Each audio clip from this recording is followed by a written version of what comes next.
अस्सलाम वालेकुम everyone, welcome to Alif online academy. Class 6 की जियोग्राफी में unit 6 changing the earth and the human activities, इसको हम आज डिस्कस करेंगे। उससे पहले जो है chapter 3 climatic regions of the world, इसको हम डिस्कस कर चुके हैं। इसके 2 पार्ट्स जो है वो ऑलरेडी अवेलेबल हैं, डिस्क्रिप्शन में आपको लिंक मिल जाएगा। अच्छा, इसके अलावा आप कमेंट्स में बताएं कि ये वीडियोस जो है आपको हेल्प आउट कर रही हैं, तो जो नेक्स्ट वीडियोस हैं, नेक्स्ट पार्ट्स हैं, उनको भी हम बनाएंगे। एंड अगर आपको नोट्स चाहिए तो आप इस नंबर पर रब्ता कर सकते हैं। आज जो है इस चैप्टर में सबसे पहले जो ये स्टार्ट होता है, व्हाट इज़ डेन्यूटेशन।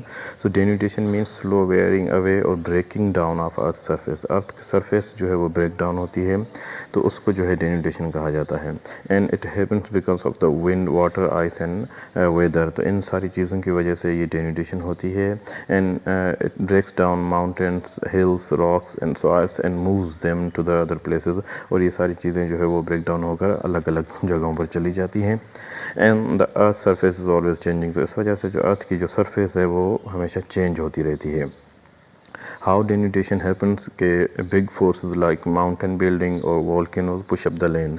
सबसे पहले क्या होता है कि जैसे माउंटेन बिल्डिंग होती है, ये टेक्टोनिक प्लेट्स की वजह से, या वोल्केन जो एक्टिविटीज़ होती हैं, लैंड जो है वो पुश अप होती है, ऊपर की तरफ आती है। उसके बाद जो अपोजिट फोर्सेस हैं, जैसे रेन है, विंड है, आइस है, रिवर्स है, वो जो लैंड जो है ऊपर की तरफ आ चुकी है उसको स्लोली ब्रेक डाउन करना शुरू करते हैं एंड कैरीज पीसेस अवे, और उसके पीसेस जो है वो दूसरी जगहों पर ले जाते हैं। So rocks and soil move from high places like mountains to low places like valleys. इस तरह से मूव होती रहती है। तो this process is called denudation. उसके बाद जो मेन चीज़ें हैं वो है वेदरिंग एंड इरोजन, तो उनको हम डिस्कस करेंगे। तो वेदरिंग जो है, rocks break into smaller pieces. Rocks जब स्मॉलर पीसेस में ब्रेक डाउन हो जाते हैं तो उसको वेदरिंग कहा जाता है। और उसके बाद है इरोजन। तो रॉक्स और soil are moved by wind और वाटर। जब रॉक्स या सॉइल जो है वो विंड या वाटर उनको मूव करे तो उसको इरोजन कहा जाता है।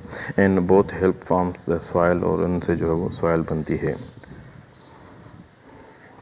उसके बाद जो है वेदरिंग के डिफरेंट टाइप्स हैं, जिसमें मैकेनिकल वेदरिंग है, जिसमें क्या होता है कि rocks break physically, no change in the material में कोई भी चेंज नहीं आता है। उसके बाद केमिकल वेदरिंग होती है, जिसमें रॉक्स जो है वो चेंज हो जाते हैं बिल्कुल due to air, water and और एसिड, जो एसिड रेन होते हैं उसकी वजह से उसकी जो कंपोजिशन है वो भी चेंज हो जाती है। उसके बाद बायोलॉजिकल वेदरिंग, जिसमें क्या होता है कि rocks break because of the plants and animals. तो ज़िंदा चीज़ों की वजह से रॉक्स जो ब्रेक होते हैं तो उसको बायोलॉजिकल वेदरिंग कहा जाता है। अच्छा, अब हम पढ़ेंगे कि जो मैकेनिकल वेदरिंग होती है उसमें डिफरेंट जो टाइप्स हैं। एक जो वो होती है फ्रॉस्ट एक्शन। तो फ्रॉस्ट एक्शन में क्या होता है कि जो रॉक्स के अंदर क्रैक्स होते हैं, पानी उनके अंदर चला जाता है। जब पानी चला जाता है तो वो फ्रीज़ होता है। फ्रीज़ होने से पानी जो है वो एक्सपेंड होता है और उसके बाद जो है वो रॉक्स को ब्रेक कर देता है। इसको आप ऐसे समझें कि सबसे पहले कि water seeps into the cracks in the rocks के क्रैक्स में पानी चला जाता है। देन जो है वो यहाँ पर water freezes, it expends 9% in volume and enlarging the cracks को जो है वो बड़ा करता रहता है। एंड देन क्या होता है कि this process repeats, water freezes and thaws again and again, eventually rocks breaks. तो उस तरह से क्या होता है, फ्रीज़ होता है, उसके बाद ये पानी, उसके बाद थॉइंग का प्रोसेस होता है जिसमें ये बर्फ़ जो है वो टूटने लगती है। तो क्या होता है कि ये जैसे अगेन एंड अगेन ये प्रोसेस होता है तो रॉक जो है वो ब्रेक हो जाता है। तो इस प्रोसेस को कहा जाता है फ्रॉस्ट एक्शन। ठीक, उसके बाद है एब्रेजन। तो उसमें क्या होता है, rocks rub against each other and break. Rocks जो है एक दूसरे से टकराते हैं तो वो टूट जाते हैं, उसको एब्रेजन कहा जाता है। एंड देन जो है अनलोडिंग में क्या होता है कि heavy weight is removed and rocks crack. जो रॉक्स के ऊपर हेवी वेट होता है, जैसे ग्लेशियर्स होते हैं या दूसरी चीज़ें, वो जब रिमूव होती हैं किसी प्रोसेस की वजह से तो उसके बाद जो है रॉक्स टूट जाते हैं, उसको अनलोडिंग कहा जाता है। एंड देन थर्मल एक्सपेंशन होता है। क्या होता है कि डेज जो है वो हॉट होते हैं, cool nights makes the rocks crack. इसकी वजह से भी रॉक्स जो है वो क्रैक हो जाते हैं। एंड देन सॉल्ट क्रिस्टल्स, क्या होता है कि रॉक्स के अंदर जो क्रैक्स होते हैं उनमें जो है सॉल्ट वाटर जो है वो चला जाता है। जब वो ड्राई होता है तो सॉल्ट के क्रिस्टल्स जो है वो बनना शुरू होते हैं, वो ग्रो होते हैं, तो वो भी रॉक को जो है ब्रेक कर देते हैं। तो ये 5 चीज़ें जो है मैकेनिकल वेदरिंग में आ जाती हैं। अच्छा, इनकी अगर आप 1 लाइन की डेफिनेशन लिखना चाहते हैं तो इसका आप स्क्रीनशॉट ले सकते हैं।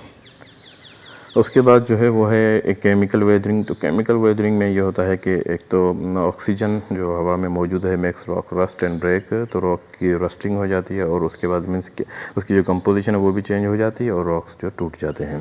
Then acid rain water with acid dissolves the rock. Rain water जो एसिड रेन होते हैं वो भी रॉक्स को डिज़ोल्व कर देते हैं। तो ये ज़्यादातर जहाँ वहाँ पर होता है जहाँ पर जो है वो वेट एंड रेनी प्लेसेस होती हैं, यहाँ पर ये केमिकल वेदरिंग जो है होती रहती है।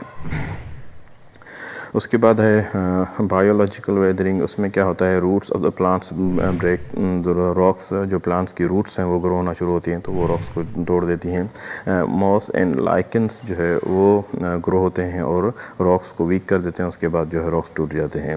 एंड देन बरोइंग एनिमल्स जो है वो breaks the soil and rocks, वो भी जो है सॉइल को और रॉक्स को तोड़ देते हैं। तो ये चीज़ें हमने पढ़ी। उसके बाद जो है वो वाटर इरोजन, ये किस तरह से होती है कि reverse and rain move soil and rock. ये रिवर और रेन जो है वो भी सॉइल को और रॉक्स को मूव कराते हैं। तो फास्ट मूविंग वाटर जो है वो रॉक्स को कट कर देता है, लैंड को, and carries away the land, और उस लैंड को दूसरी जगह पर ले जाता है। This changes the shape of valleys and plains. और इसकी वजह से जो वैलीज़ की और प्लेन्स की जो शेप होती है वो चेंज होती रहती है। अब वाटर इरोजन में सबसे पहले जो है वो कोस्टल इरोजन जो है ये होती है कि किस तरह से how the sea breaks the land, किस तरह से वो उनको तोड़ता है। सो सबसे पहले जो है वो हाइड्रोलिक एक्शन होता है। हाइड्रोलिक एक्शन में क्या होता है, स्ट्रॉन्ग वेव्स जो है वो push air into the cracks in the rocks. Rocks में क्रैक होता है, वहाँ पर जो है वो एयर को जो है पुश कर देती हैं। उसके बाद जो क्या होता है कि द प्रेशर उसके अंदर जो बिल्ड होता है मेक्स द रॉक्स ब्रेक, जिसकी वजह से रॉक्स जो है वो टूट जाते हैं। तो ये होगा hydraulic action. And then attrition, इसमें क्या होता है कि rocks in the water crash into each other and break into smaller smoother pieces. Rocks जो है वो आपस में टकराते हैं तो रॉक्स जो है वो टूट जाते हैं स्मॉलर पीसेस में, इसको कहेंगे हम अट्रीशन। एंड देन है एब्रेजन। इसमें क्या होता है कि waves throw the rock against the cliffs. इसमें क्या होता है कि वो जो रॉक्स होते हैं वो क्लिफ से टकराते हैं, and this scratches and wears the cliff down, जिसकी वजह से क्लिफ जो है वो टूट जाती है। एंड देन सॉल्यूशन, इसमें क्या होता है कि the sea water slowly melts soft rocks like chalk and limestone के जो रॉक्स होते हैं इनको मेल्ट कर देता है और वो उसी के साथ मूव होना शुरू हो जाते हैं, तो एक सॉल्यूशन टाइप बन जाता है। तो ये कोस्टल इरोजन जो है इन 4 चीज़ों की वजह से होती है जो हमने अभी पढ़ी है। तो हाइड्रोलिक एक्शन जो हमने पढ़ा उसमें ये होता है कि ये वेव्स जो है वो आ रही होती हैं, तो जो क्रैक्स हैं उनमें जो है वो हवा को जो है वो ट्रैप हो जाती है, और उसके बाद जैसे ही जो है वो कंप्रेशन होती है under the great pressure breaking up the parts of the river bank, तो वो रिवर बैंक टूटना शुरू हो जाते हैं। अट्रीशन जो है वो किस तरह से होती है कि rocks hit each other. Rocks जो है वो एक दूसरे से टकराते हैं, तो जो अट्रीशन उसको कहा जाता है। एब्रेशन क्या होता है, rocks hit the Cliff. Rocks जो है वो आकर क्लिफ को हिट करते हैं, तो ये यहाँ पर ऐसे आएंगे और यहाँ पर क्लिफ को हिट करेंगे, उसको तोड़ेंगे, तो उसको जो है एब्रेशन कहा जाता है। एंड अट्रीशन जो है रॉक्स हिट ईच अदर, जब एक दूसरे से टकरा कर छोटे छोटे जो है वो पीसेस हो जाते हैं तो उसको अट्रीशन कहा जाता है। ठीक, तो ये इनका डिफरेंस है, आप देख सकते हैं। उसके बाद जो है वो कोस्टल लैंड फॉर्म्स बनते हैं कि what shapes the waves create. Waves जो है वो डिफरेंट शेप्स को क्रिएट करती हैं, उनको हम जो है वो पढ़ेंगे कि जैसे ही वेव्स आती हैं तो waves hit the cliff and make small caves. And then क्या होता है कि कुछ टाइम के बाद वो जो केव होती है becomes bigger and turn into a arch, वो आर्च में जो है वो तब्दील हो जाती है। Then the top of the arch collapses, वो टॉप जो है वो कोलैप्स हो जाता है, तो लीविंग स्टेक टॉल रॉक जो है वो वहाँ पर मौजूद होता है। उसके बाद क्या होता है, the stack keeps eroding until it becomes a stump, वो स्मॉल वोन डाउन रॉक जो है वो बन जाता है। तो उसमें ये होता है कि waves create caves and then caves grow into arch and then arch fall and form stakes and then stakes erode into the stumps।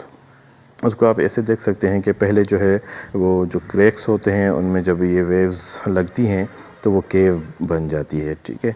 तो केव जिस तरह से आस्ते आस्ते एरोड होते होते वो एक नेचुरल ब्रिज टाइप जो है वो बन जाता है, तो उसको हम आर्च कहते हैं। आर्च जो है उसके बाद जैसे यहाँ से जो है वो ब्रेक होती है लैंड, तो उसके बाद जो चीज़ बनती है ये टूट गई यहाँ से, तो उसको स्टेक कहेंगे, एक टॉल टावर के टाइप जैसा। और उसके बाद जब वेव्स इसको एरोड करना शुरू करती हैं तो ये एरोजन होती रहती है और ये बिल्कुल छोटा जो है वो स्टम्प लाइक जो है वो बन जाता है, तो उसको स्टम्प कहते हैं, ठीक है। तो ये जो चीज़ें हमने पढ़ी हैं उनको अगर हम वन बाय वन देखें तो केव इज़ हॉलो और opening in the side of a cliff usually found by the erosion of soft rocks bye the waves.